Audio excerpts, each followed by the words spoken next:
Kenya is a gorgeous country. In my humble opinion, it's one of the most beautiful countries in the world, and it's renowned for its incredible national parks. But Kenya has over 50 national parks, and it's impossible to visit them all in one trip. So in this video, I'll talk about some of Kenya's best and most popular national parks. Some are safari parks, others protect mountains and oceans, some have great cultural significance, and others simply offer a beautiful landscape. I'll tell you what makes each park unique and why you should or shouldn't visit it. I'll also do a part 2 to this video where I talk more about Kenya's underrated national parks, the ones that are really beautiful but not as well known as the ones on this list. And I'll also let you know my favorite park in Kenya at the end of part 2. By the way, if you're new here, my name is Laura and I've spent the past 4 or 5 years traveling around Africa and Europe. So if you like travel content like travel vlogs or more informative videos like this one, make sure you subscribe and hit the bell for notifications. So the first park that I'm going to talk about is Lake Nakuru National Park. You may have heard about Lake Nakuru before. It's definitely a tourist favorite, and because it's pretty close to Nairobi, only 3 hours away by car, it's pretty accessible as well. To be completely honest, I wouldn't say that Lake Nakuru has the best landscapes in Kenya. They're not as impressive or as beautiful as those in the Maasai Mara or other parks. But this is still Kenya and the Rift Valley that we're talking about, so they're still pretty good. When it comes to wildlife, there's a few things that you should keep an eye out for in Lake Nakuru. First and foremost, white rhinos. So rhinos are incredibly endangered and it's very difficult to see them in the wild. Lake Nakuru is one of the best places to see them in Kenya and arguably in all of Africa, and that's one of the reasons I highly recommend this park. I actually saw a rhino and her baby on my first ever safari here, which was an incredible sighting to say the least. You can also see a very rare type of giraffe in Nakuru called the Rothschild's giraffe. So I talked about these giraffes on TikTok and that video got a lot of hate. You guys didn't like the fact that they're named Rothschilds, but like guys please, I didn't name the giraffe. Some people also let me know that in Kenya they're usually called Kikuyu giraffes. Personally, I've never heard them being called that, but I don't know, if you're from Kenya, let me know. Have you ever heard the term Kikuyu giraffe? Anyways, what makes these giraffes so special is that they're incredibly rare. So even though there's only one species of giraffe, there's actually 9 subspecies, and each subspecies has a different spot pattern on their skin. There are only around 2,000 Rothschild's giraffe in the entire world, in Kenya and in Uganda, and Lake Nakuru is one of the few places where you can see them in the wild. Lake Nakuru is also famous for its flamingos, which can be seen by the lake, but because of the birds' migrations to other lakes in the region, like Lakes Baringo and Elementaita, you won't see them at all times. You can also see many other animals in Lake Nakuru, like zebras, which are pretty abundant all over southern Kenya, different kinds of antelopes like impala, which again are incredibly common in a lot of African national parks, buffaloes, other types of antelopes like waterbuck, etc. However, the area around Lake Nakuru National Park is pretty populated, so there are no elephants in the park since the ecosystem here cannot sustain them. But no worries, I'll tell you about a lot of other parks where you can see elephants. Trust me, you will not miss seeing these majestic animals in your Kenyan safari. But before I continue, I wanted to mention that if you're looking to do a safari in Kenya or visit some of its national parks, a great place to find activities and safaris is Get Your Guide. So I personally use Get Your Guide a lot in all of my trips and I really recommend it. It's super easy to find the activity that you're looking for, book it, and the activities themselves are great. So for example, I found this safari to Nakuru, the Maasai Mara and Amboseli, which is pretty similar to the one I did, at a very reasonable price. And I also found this safari to Samburu National Park, which I'll talk about in part 2, that I would honestly love to book next time I'm in Nairobi. And if you're looking for something more affordable, you can find that on Get Your Guide too, like this 3-day safari to the Maasai Mara or this one to Nakuru and Naivasha. I'll leave a link to all of the Get Your Guide activities and safaris in the description down below. It doesn't cost you anything extra to book through that link, but it does give me a commission, so I would really appreciate it if you could use that link if you do end up booking any safaris or any activities with Get Your Guide. The next park I'm going to talk about is the Maasai Mara. I'm pretty sure you've heard about this one before. It's definitely Kenya's most famous national park and it's widely considered to be one of the best national parks in the entire African continent. There are just no words to describe the beauty of the Mara. Located in the Great Rift Valley, it has some of the most mesmerizing landscapes in the world, and the wildlife here is very impressive as well. The Masai Mara has one of the most biodiverse ecosystems on the planet, and in a world where humans are persistently encroaching on natural habitats and taking over untouched ecosystems, that is such a precious thing. The abundance of African wildlife in the Mara, like elephants, giraffes, zebras, lions, wildebeest, various species of antelopes and birds, as well as leopards and cheetahs, attracts millions of tourists every year.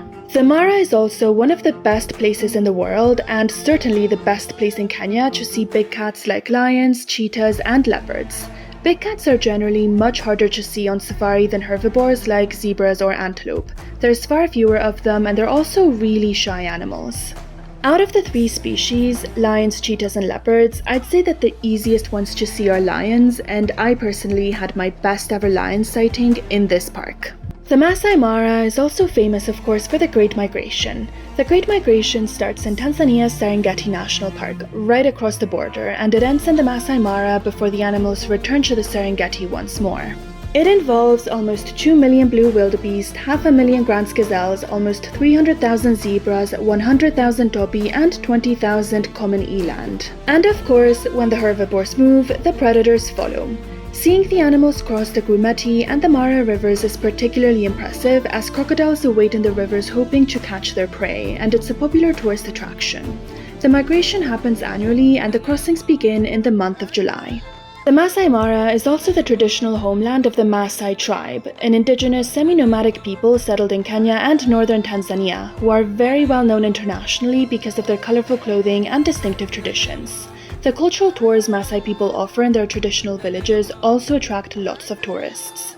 If you would like to know more about the Maasai and what visiting a Maasai village is like, I actually have an entire video about that experience, and it's actually one of my favorite videos that I've created so far. I'm pretty proud of it, to be honest. I'll make sure I put it on the screen, and I'll also link it in the description so you can watch that video after you're done with this one. I also wanted to quickly mention Lake Naivasha. So Lake Naivasha isn't a national park or a national reserve, but it's really close to Nairobi, just 1.5 hours away by car, and it's also on the way from Lake Nakuru to the Masai Mara, and it's a gorgeous place, so I really thought it was worth mentioning. I wouldn't say that Naivasha is the best place in Kenya to see wildlife. There's an island in the lake called Crescent Island that has some zebras, antelopes, monkeys, wildebeest, and a few buffalo. However, the island is too small to support elephants, giraffes, and any kind of predator like lions, cheetahs, and leopards. But what Lake Naivasha doesn't have in wildlife, it makes it up in its stunning landscapes. You can get an incredible view of Mount Longonot from the lake and from Crescent Island, and the lake in itself is gorgeous as well. You can also see lots of birds and hippos in the lake. If you get the chance to come to Naivasha, I definitely recommend that you stop by. Speaking of incredible landscapes, the next park I'm going to talk about is Amboseli National Park. So Amboseli is easily one of the places with the most beautiful landscapes in all of Africa. They're truly stunning. Located to the east of Nairobi, really close to the border with Tanzania, it is an incredible view of Mount Kilimanjaro, Africa's highest mountain. Even though Kilimanjaro is located across the border in Tanzania, people often say that the best view of the mountain is actually from Amboseli in Kenya. However, visits to Amboseli are mostly centered around wildlife and safari. While you can see all sorts of animals here, the park is most famous for being a great place to see elephants. There are huge numbers of these animals in the park, and they form massive herds. I actually had one of my best ever elephant sightings here when a large group of elephants with tiny babies crossed a dirt road right in front of my Jeep. Moving back to the west, I'm sure that you've heard of Nairobi, which is Kenya's capital city, but did you know that there's a national park right outside of it? Nairobi National Park is located just 7 kilometers away from Nairobi city centre, and it's the only national park in the world that is located this close to a capital city. Considering the fact that Nairobi is a city with a population of more than 4 million people, that's pretty impressive. Nairobi National Park is Nairobi's main tourist attraction, and what makes it really unique is that you can see Nairobi's tall buildings in the background while on safari. So you can basically see a wild giraffe and a skyscraper in the same frame. I don't know about you, but I can't think of any other place where that happens. Nairobi is also one of the few places where you're almost guaranteed to see a black rhinoceros, which are seriously endangered animals. And because the park is so close to the city, safaris to Nairobi National Park are much cheaper than safaris to other parks, so I think it's a great option if you're on a budget or you don't have much time to travel. While Kenya has incredible nature on land, we mustn't forget what lies beneath the surface. Kenya has 6 marine reserves and 4 national marine parks, and it actually has the oldest marine protected area in Africa. All of Kenya's marine national parks and reserves are well known for their spectacular coral reefs. The one which is said to be the most impressive is Kisite-Mpunguti Marine National Park and Reserve, which is located to the far south of the country at the border with Tanzania. It's easily accessible from Mombasa, which is Kenya's second largest city, and from Diani Beach, which is a very popular tourist hotspot in the coastal region of Kenya. The Wadamu-Malindi Marine National Park and Reserve is also pretty accessible since it's close to the touristic resorts of Malindi, Wadamu and Kilifi, and it's also said to be great. Lastly, if you're traveling to the town of Lamu, a small historical town further north, you might want to take a trip to the Kiunga Marine National Reserve, which is the least visited and most pristine of all of Kenya's marine protected areas. If you like this video, remember to subscribe and let me know in the comments which is your favorite national park in Kenya or the one that you're the most excited to visit. I'll let you know my personal favorite in the next video, so stay tuned for that one.